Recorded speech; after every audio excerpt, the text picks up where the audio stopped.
A brand is the sum of the total parts. If there's one thing to take away, it is this.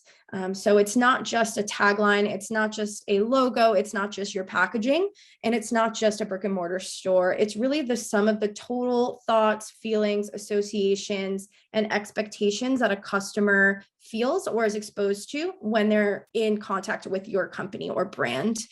Sounds like a mouthful, but basically this is all something that's built off of trust. So if you come to a company like Lululemon and you're expecting them to have this idea of greatness behind all of their products, and then they tell you, you know what, you can be lazy. We don't really care what you're doing as long as you're happy.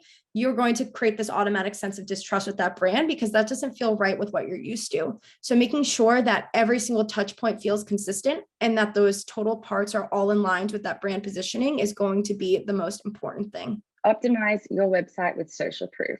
So you can use reviews almost everywhere on the site. I've got an example from Born Primitive here. Now they switched over from Yotpo to Okendo a little while back. You notice they'll have their star ratings on the description and the PDP. They've also implemented a really robust reviews widget showing UGC, also different elements around that customer and product. They're showing reviews on the collections page. They've got a media gallery on their homepage. They're feeding it through into their upsell, cross-sell items as well. And they've got a 460 widget on the PDP as well as the homepage. Now, implementing this strategy, Born Primitive saw a 3.3 times increase in PDP conversion rate, a 60% reduction in tech costs, and a 74.29% increase in UGC generation rate. Now, fourth strategy, this one's very simple, but so effective. Leverage your social proof through Google.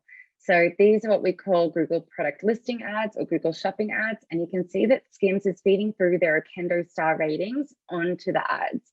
Now, just what we know from consumer behavior and from what Google tells us, we know that Skims is going to have a much higher click-through rate here than Spanx or Net-a-Porter.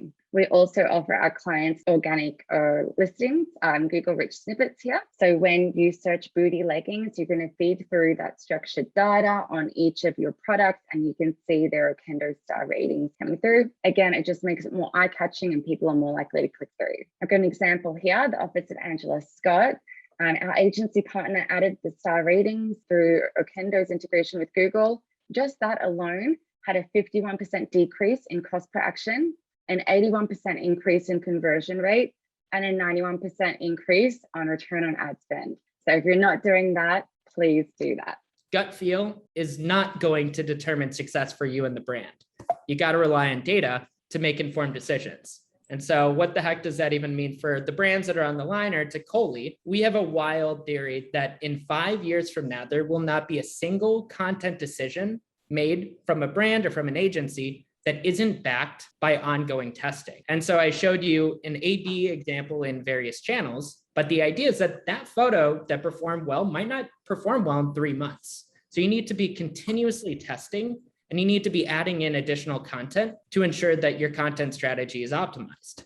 Store teams were looking for ways to engage with their local customers in new ways when those customers couldn't come into the stores. So we helped brands repurpose those teams, like in OV's case. How do we do more personal reach outs to customers to, do buy online, pick up in the store, or curbside pickup, that kind of stuff, where you could safely transact with folks, even if it was a local store transaction. So one-to-one is also a really exciting way to drive just more personalization in your experience, in addition to your marketing campaigns. And if you're interested in two-way messaging like that, either for customer service purposes or for store level selling, then I'd love to talk to you. So these are just some of the ways that Concierge can help throughout the customer journey.